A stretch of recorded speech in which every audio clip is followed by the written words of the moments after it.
So where does Jesus begin? With treasure. Matthew 6 is often read as separate teachings about money anxiety and trusting God. But Jesus is making one argument. Do not store up treasures on earth. Store up treasures in heaven. Because where your treasure is, there your heart will be also. Then Jesus talks about the eye. If your eye is single, your whole body will be full of light. But if your eye is evil, your whole body will be full of darkness. Then he says, No one can serve two masters. You cannot serve God and Mammon. Treasure, heart, eye, master. These are not disconnected ideas. Jesus describes an undivided life. One treasure, one vision, one allegiance, one kingdom. And then comes an important word.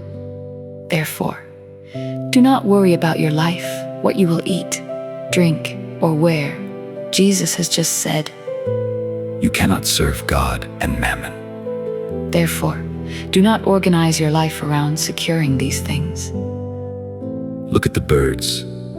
They do not store in barns, yet your Father feeds them. Look at the flowers. They do not labor for clothing, yet God clothes them. Your Father knows what you need. Then Jesus brings it together. Seek first the kingdom of God and his righteousness, and all these things will be given to you. But we often soften seek first. We hear, put God first. Then underneath him, career, money, family, security, comfort, our plans. As long as God is number one, the other pursuits can remain. But Jesus has just said, you cannot serve two masters. The single eye is not a ranked list of purposes. It is one purpose. Everything else is gathered into it. We still work. We still provide. But work is not the treasure. Money is not the treasure. Security is not the treasure. They become means. We work to provide. And to have something to give, money becomes a resource for love. Our homes for hospitality, our abilities for service. Everything is gathered into one purpose. So the question changes. Instead of, am I allowed to have this? We ask, what is this for? If Christ is the treasure, everything else finds its purpose in him. Jesus does not say, try not to love money too much. He says, you cannot serve both. This is allegiance. We want Christ, but also enough security that we never have to depend on him. Treasure in heaven. But enough treasure on earth that tomorrow cannot frighten us. The kingdom. And a little kingdom of our own. And then I think about the temple. Jesus enters a place consecrated to God and finds a marketplace. He overturns the tables. Do not make my Father's house a marketplace. The text is about the temple, but it raises a question. What happens when something consecrated to God becomes a means of personal gain? Paul says, you are God's temple. What happens when a life belonging to God becomes a marketplace?